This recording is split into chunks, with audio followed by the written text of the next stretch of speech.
Assalamualaikum warahmatullahi wabarakatuh. Alhamdulillahirabbil alamin. Wassalatu wassalamu ala asyrofil anbiya'i wal mursalin wa ala alihi washabihi ajmain amma ba'du. Perkenalkan, nama saya Arif Daryawan, NPM 1020071 dari kelas B akuntansi. Di sini saya akan menjelaskan tentang Ma'rifatul Quran. Al-Quran merupakan sesuatu yang luar biasa yang tidak dapat disaingi atau dipadani oleh karya apapun. Hal tersebut dijelaskan dalam surat Al-Isra ayat 88 yang berbunyi, sesungguhnya jika manusia dan jin berkumpul untuk membuat yang serupa dengan Al-Quran, mereka tidak akan dapat membuat yang serupa dengannya, sekalipun mereka saling membantu satu sama lain. Hal tersebut merupakan suatu mukjizat yang terdapat dalam Al-Quran.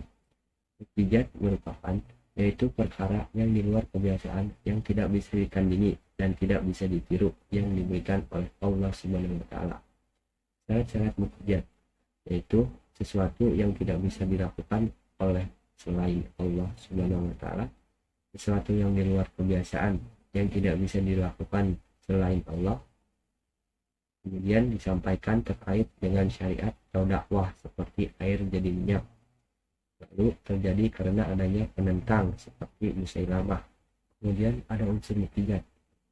Unsur mukjizat ada 4, yaitu hal atau peristiwa yang luar biasa terjadi atau dipaparkan oleh seseorang yang mengaku nabi, kemudian mengandung tantangan terhadap yang meragukan kenabian, serta tantangan tersebut tidak mampu atau gagal dilayani.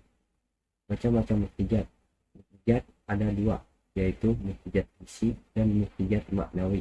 Mukjizat isi yaitu mukjizat yang bersifat material indrawi dan tidak kekal, contohnya mukjizat nabi-nabi sebelum Nabi Muhammad. Kemudian ada mukjizat maknawi, yaitu mukjizat yang bersifat immaterial, logis, dan hanya bisa dicapai oleh kekuatan akal dan kecerdasan pikiran. Aspek-aspek mukjizat Al-Quran yaitu aspek bahasa dan sastra, aspek isyarat ilmiah, aspek kisah-kisah purba, dan yang terakhir yaitu aspek hukum.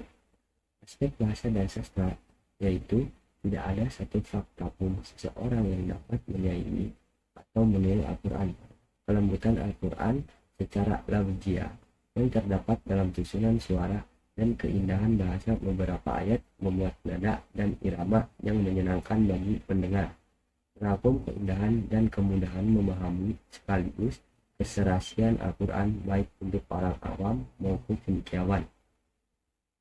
Kemudian ada aspek isyarat ilmiah, yaitu beberapa ayat memuat berita-berita, kejadian-kejadian, dan fakta-fakta ilmiah yang mendahului zamannya.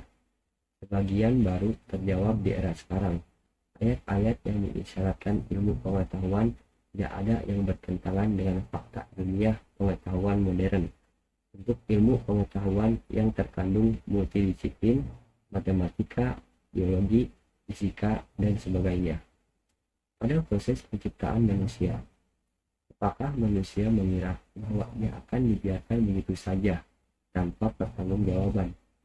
Bukankah dia dahulu setetes mani yang ditumpahkan ke dalam rahim, kemudian mani itu menjadi segumpal darah, lalu Allah menciptakannya dan menyempurnakannya, lalu Allah menjadikan daripadanya sepasang laki-laki dan perempuan.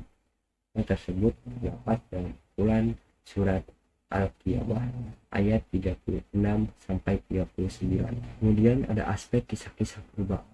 Kisah dalam Al-Quran berbeda dengan kisah pada umumnya.